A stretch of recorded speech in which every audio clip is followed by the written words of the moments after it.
আসসালামু আলাইকুম। Baby food gallery BD চ্যানেলে আপনাদের স্বাগতম। আশা করি সবাই খুব ভালো আছেন। আজ আমি আপনাদের সামনে উপস্থিত হয়েছি আমাদের ঘরের বাচ্চাদের ওজন বৃদ্ধিকারী একটি গুরুত্বপূর্ণ রেসিপি নিয়ে। অনেক মাদেরই কমপ্লেন থাকে বাচ্চাদের ওজন বাড়ে না, বয়সের তুলনায় ওজন অনেক কম। তারা এই রেসিপিটা ফলো করে বাচ্চাদের খাওয়াবেন। আজকে আমি আপনাদের বানিয়ে দেখাবো ড্রাই ফ্রুট পাউডার বা বাদাম গুঁড়ো। অনেকে কমপ্লেন করে থাকে যে তারা বাদাম গুঁড়ো করলে দলা দলা পেকে যায়, ঝরঝরা হয় না। তাদের জন্য মূলত আমার এই রেসিপিটা। প্রথম থেকে প্রতিটা টিপস ফলো করে যদি আপনারা বাদাম গুঁড়ো করেন অবশ্যই অনেক ঝরঝরে এবং খুব সুন্দর বাদাম গুঁড়ো হবে। তো বন্ধুরা, কথা না বাড়িয়ে চলুন শুরু করা যাক মূল রেসিপিতে।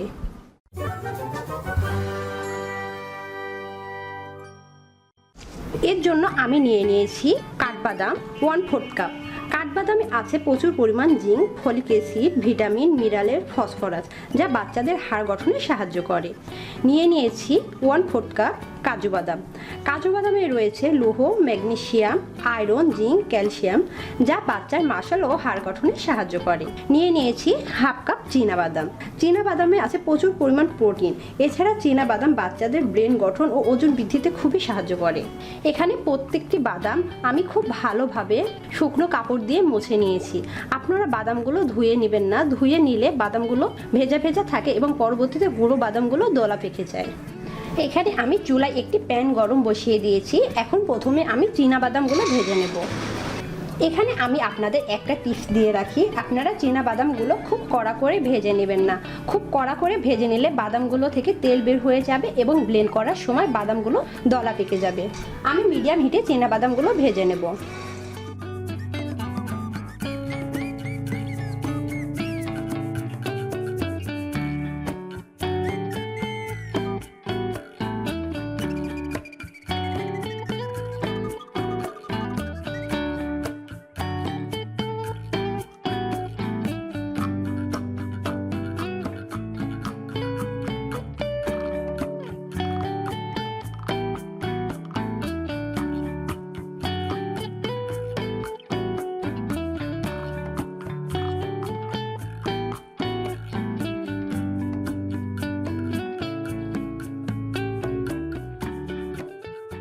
বাদামগুলো ভাজা হয়ে গিয়েছে। দেখুন বাদামগুলো সব ফেটে ফেটে গিয়েছে। আমি আগে বলেছি খুব কড়াভাবে ভাজা যাবে না, বাদামগুলো ফাটা অবধি ভাজতে হবে। বাদাম ফাটা হয়ে গিয়েছে। এখন আমি বাদামগুলো ঢেলে নেব।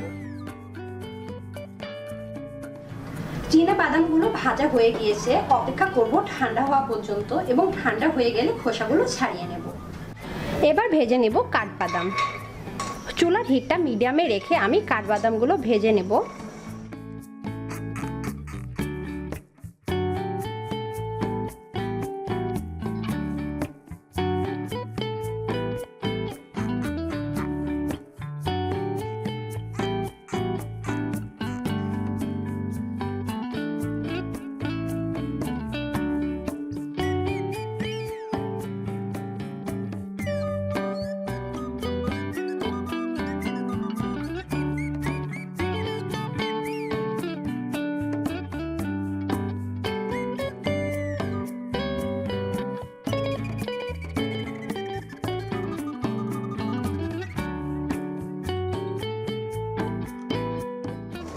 বাদামগুলো সব ফেটে ফেটে গিয়েছে, কাঠবাদামগুলো ভাজা হয়ে গিয়েছে। এখন আমি কাঠবাদামগুলো নামিয়ে নেব।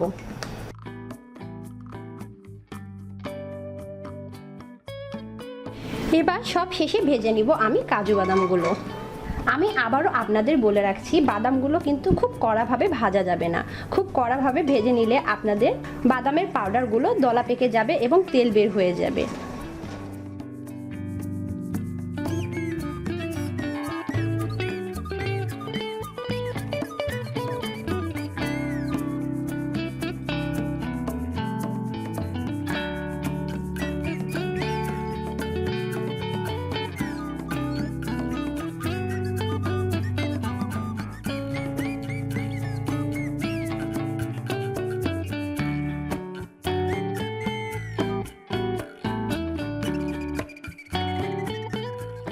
কাজু বাদামগুলো ভাজা হয়ে গিয়েছে। এখন আমি একটি পাত্রে ঢেলে নেব।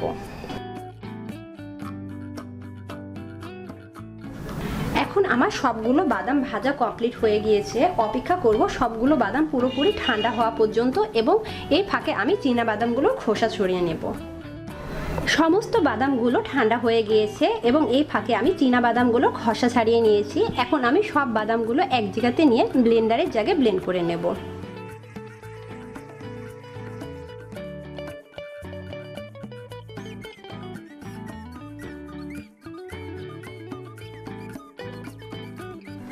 বাদামগুলো ব্লেন্ড করা হয়ে গিয়েছে।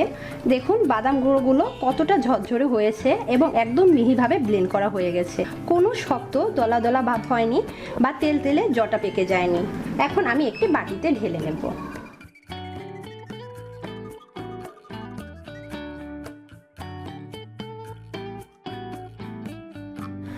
রেডি হয়ে গেল বাচ্চাদের ওজন বৃদ্ধিকারী ড্রাই ফ্রুট পাউডার মিক্সড বাদাম গুঁড়ো। দেখুন কয়েকটা টিপস ফলো করে কি সুন্দর বাদাম গুঁড়ো তৈরি করা হলো।